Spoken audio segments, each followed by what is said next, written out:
All right, I'm going to do a 20-minute overview of basically the stuff in Chapter 13 of ManQ. So this is all this average total cost, all that other stuff. The stuff that ultimately is going to boil down to the graph we're going to see a lot that looks like this. So let's build up to this. Let's start with a simple story. So we're going to ask about a firm's output, their quantity of some product that they're making. So maybe let's think about a pizzeria, right? That fits nicely into my head. And we're going to think about as they add labor. Now, in the background, what we want to be thinking about is the short run versus the long run. In the short run, we have some factors that are fixed. In the long run, we have a lot of ability to adapt, right? So in the short run, if we think about a pizzeria, in the long run, they could move to a new location. They can buy new pizza ovens. They can buy more tables. They can scale up or scale down. In the short run, you can change your weekly schedule, and that's about it. So labor is something that we can vary in the short run, in the long run also, but in the short run, we have a lot of things fixed, right? We're going to call that fixed capital. So capital is just the economist word for the tools we use to make things, which is going to be things like the pizza oven or the location of our pizzeria. Now, we want to think about the relationship between labor and our output. How many pizzas are we able to sell? And the basic picture is going to look like an upward sloping line, right? More labor, more quantity. But we are going to see that it peaks at some point. Right? So this is our total product curve.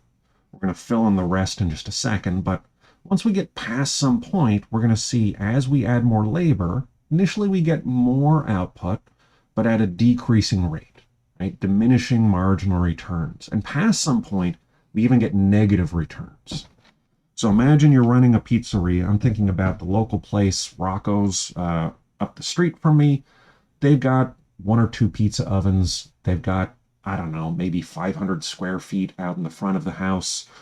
If you had 100 workers there, you couldn't run the restaurant. We'd be way down here. Total product would go to negative. You might even have so many workers that you're actually destroying your equipment. It's a bad place to be in. Now, in between here and zero, we're going to have a point where you kind of have increasing returns.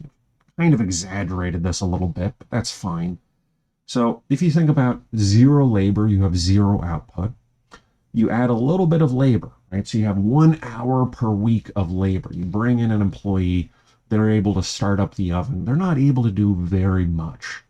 You bring in some more workers. Now you've got someone working the cash register, someone doing deliveries, someone making the pizzas, someone cleaning stuff up, and you're getting gains from teamwork, right? You're getting what we might call Smithian gains from trade. This is the division of labor story. But past some point, right, since we have fixed capital, right, we're in the world of all else equal. So more labor, all else equal, eventually gives us diminishing marginal returns.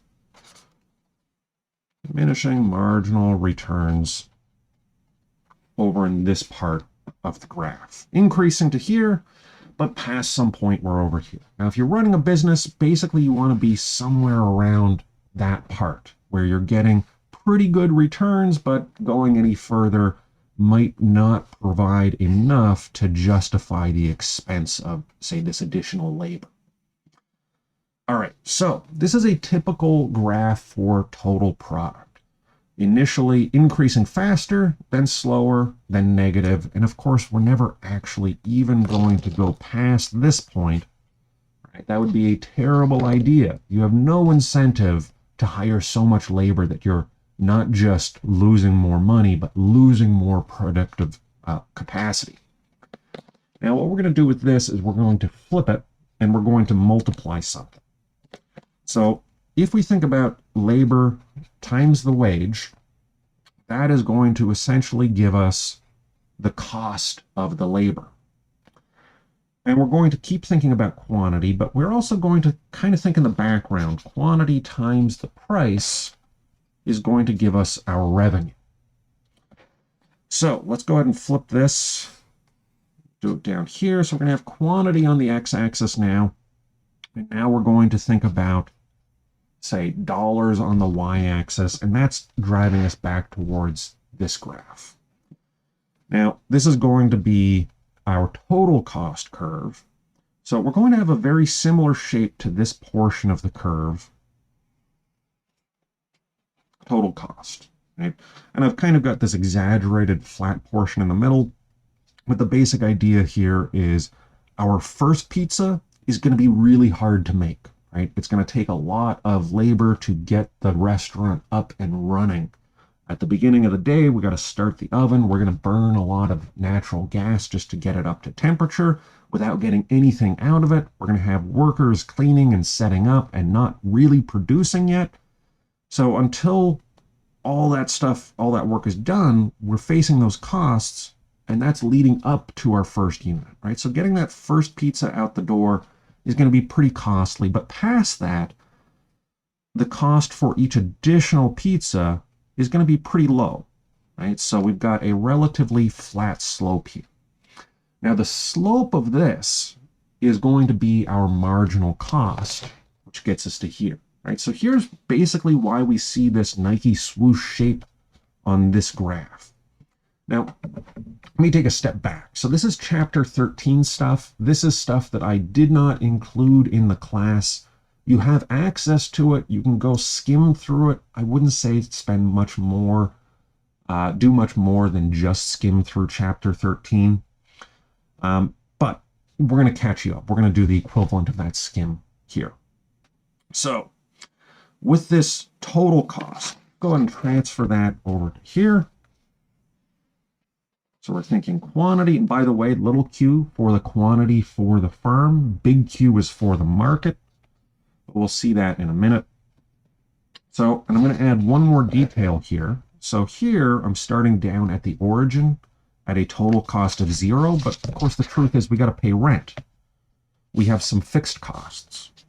So here's our fixed costs. If we sell 0, we're stuck paying those. And then as we produce more, in order to sell some pizzas, well, we're going to have to add some labor, which means we're adding these variable costs. Of course, there's also ingredients, but we're going to assume that away to simplify. So there's our total cost curve, now including fixed costs. And what we want to turn this into is a representation of the cost per unit. So to get that cost per unit, well, there's two basic things that we can think about. One is, what is the additional cost for each unit? What is the marginal cost? Right? So getting to that first unit, we can see that that marginal cost is how much we're adding there, which is, relatively steep.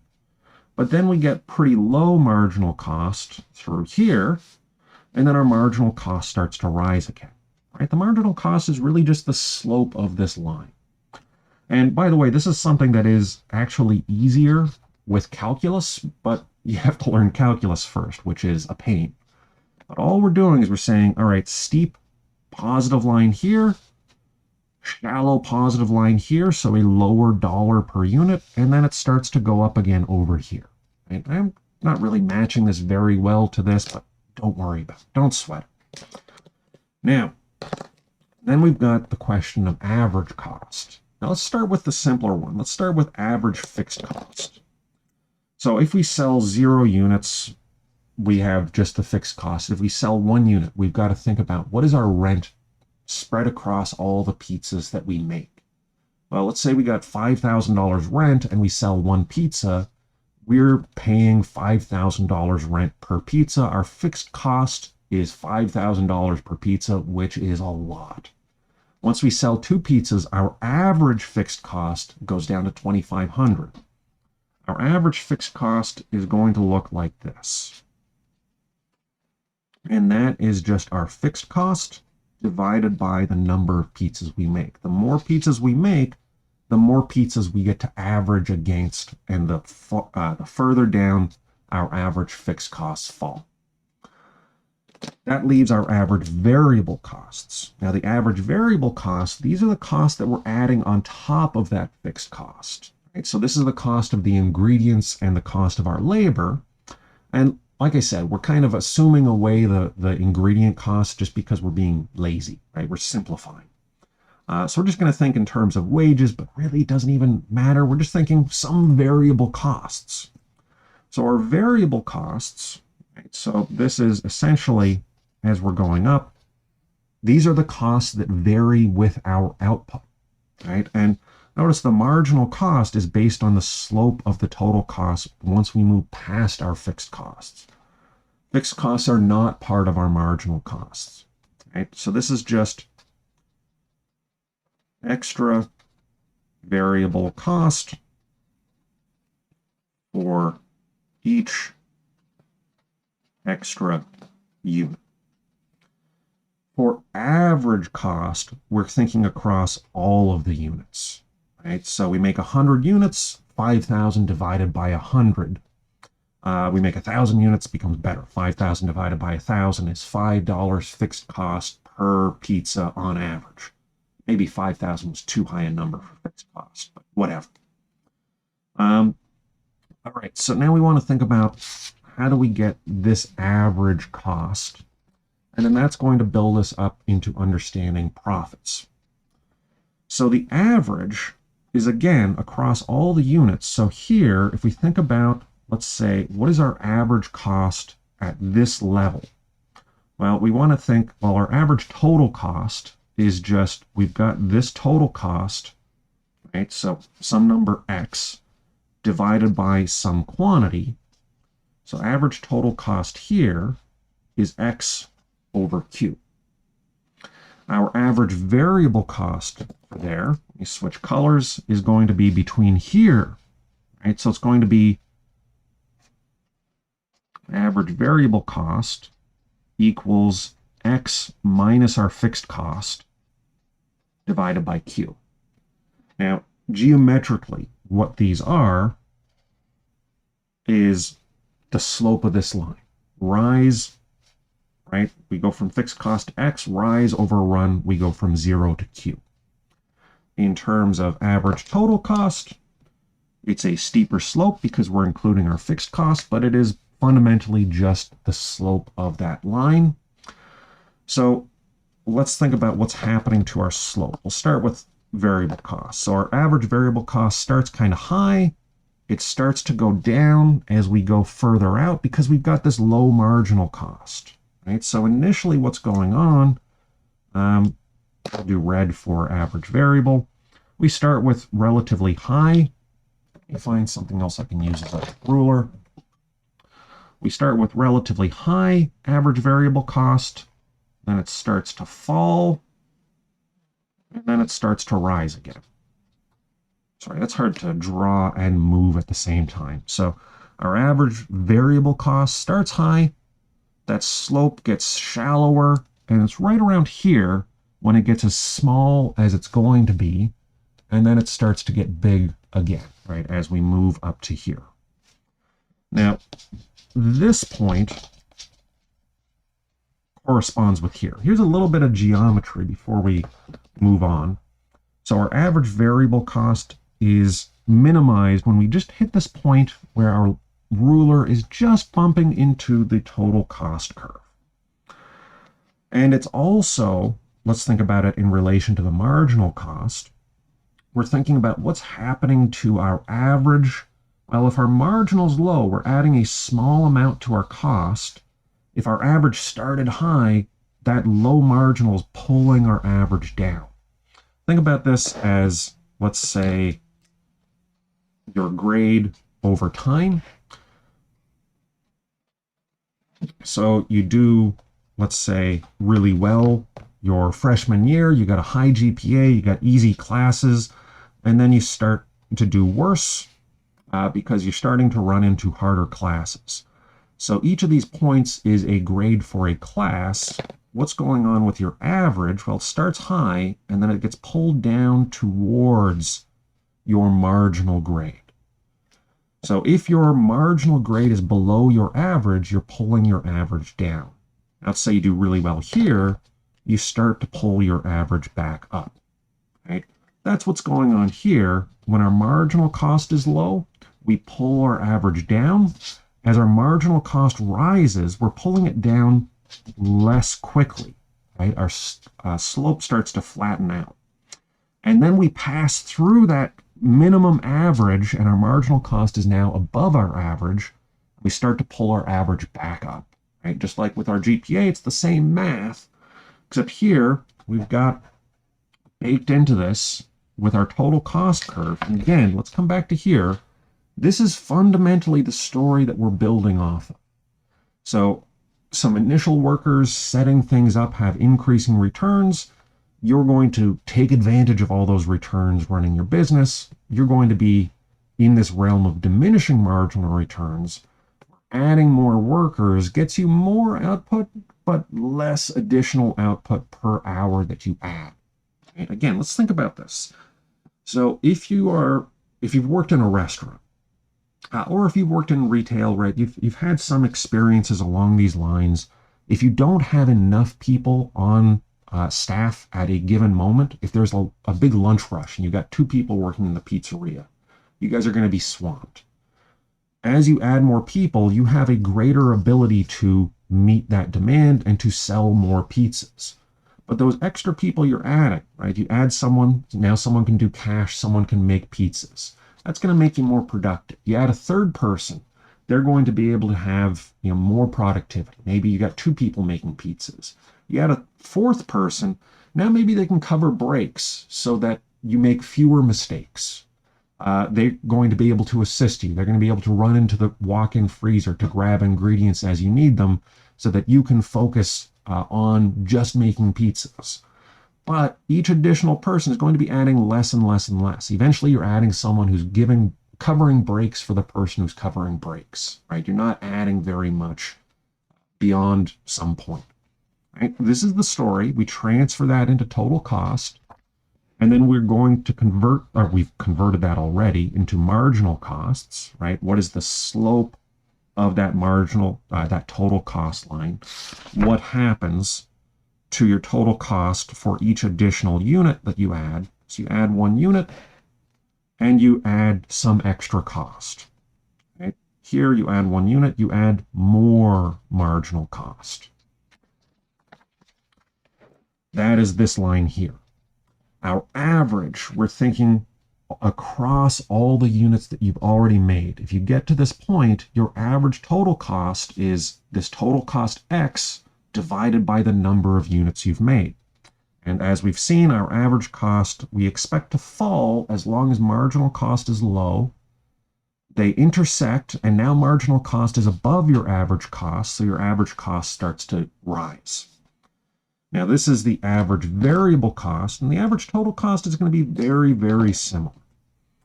So average total cost is going to be basically, actually, not basically, exactly AVC plus AFC. So AVC, let's just specify, is our total variable costs divided by quantity. So that's just everything beyond our fixed costs. Our average total cost, that is going to be our total cost divided by quantity. So when we say average cost, we're just saying what is the average across the units that you're making. So average total cost, it's going to look similar. It's going to go down. It's going to hit the marginal cost, and then it's going to start rising again. There's ATC. And we're going to have this gap. I didn't draw this very well, but we're going to have a bigger gap over here and a smaller gap over here because our average fixed costs are falling over time. So these 2 lines are going to get closer and closer together. Let me make it look a little bit better. There. All right, these 2 lines are getting closer. All right, so that's the basic mechanics of how this chapter 13 graph works. Let's really quickly tell a quick story of supply and demand and profit maximization. So we start, as all of our stories, in equilibrium. So we've got in the market quantity and price, and we've got some equilibrium price that we can trace across over to here. Now, the way I've drawn this, our supply and demand gives us a pretty low price. So if you're a pizzeria, we're going to say you're in a competitive market. So here's dollars per unit. Here's little q for the firm's quantity. Here's big Q for the market quantity. We've got this price, and this price is our marginal revenue.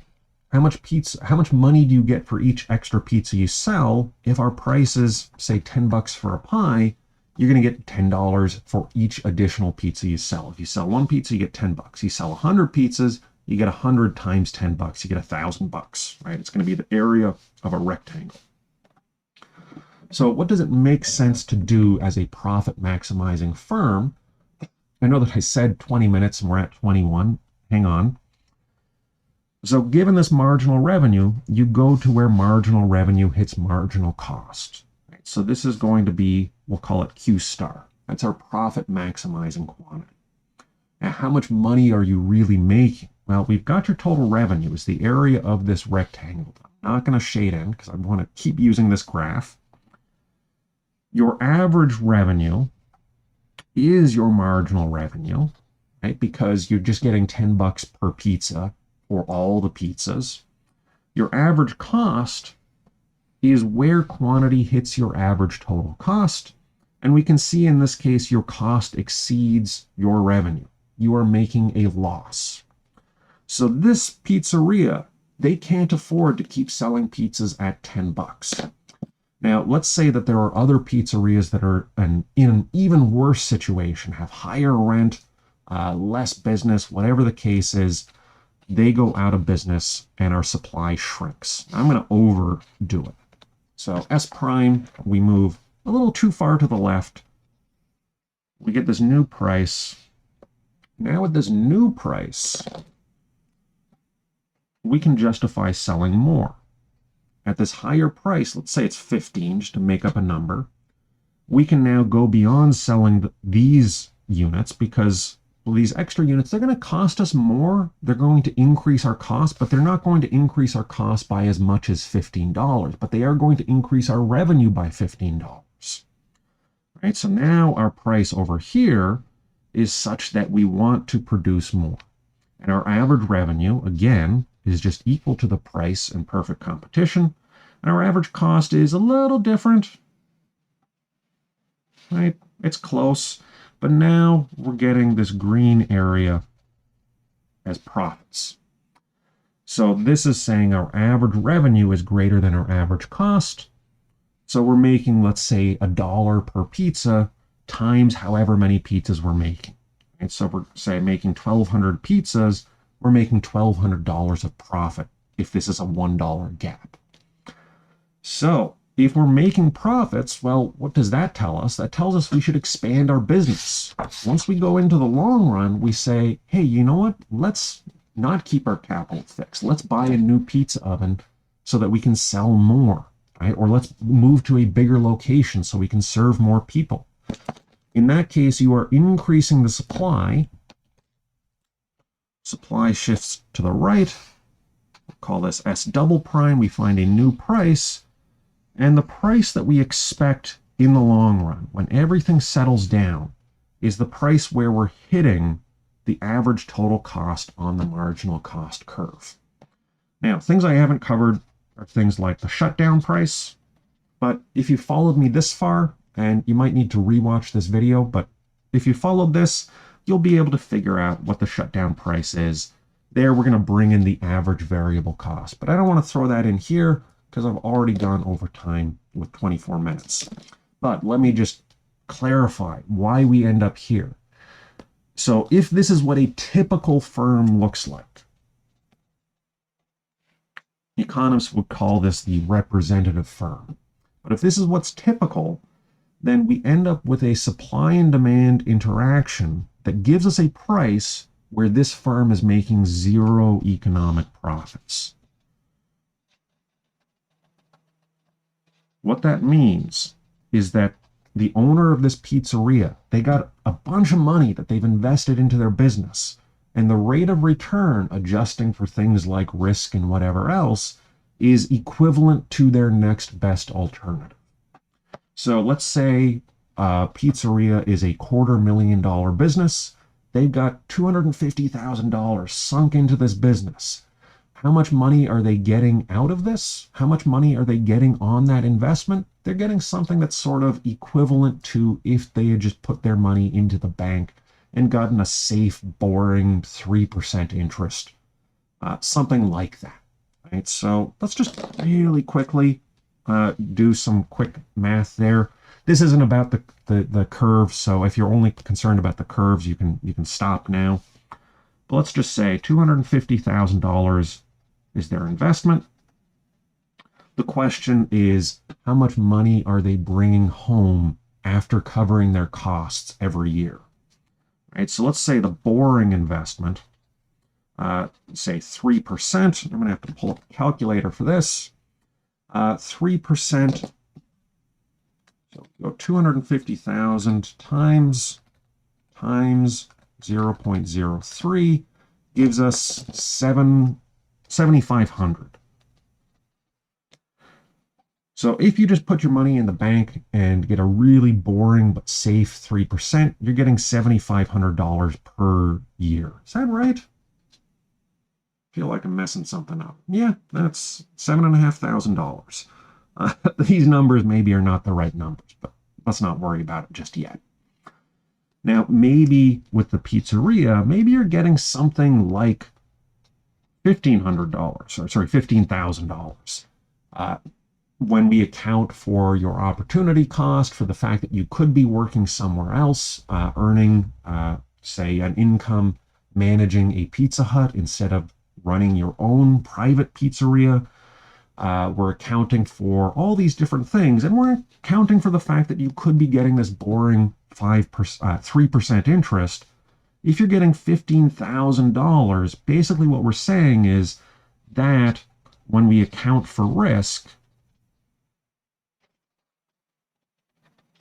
is giving us something sort of equivalent to that 7,500. So here you're basically getting a risky 6% return on your investment, which is equivalent to a boring, safe 3% return on your investment, right? So maybe it turns out that you're running this pizzeria and then restaurants get shut down because there's a pandemic, right? You used to be making a lot of money on people sitting down in your restaurant and eating, and maybe sometimes that money goes away and you end up losing money. So that's the risk-adjusted rate of return on that.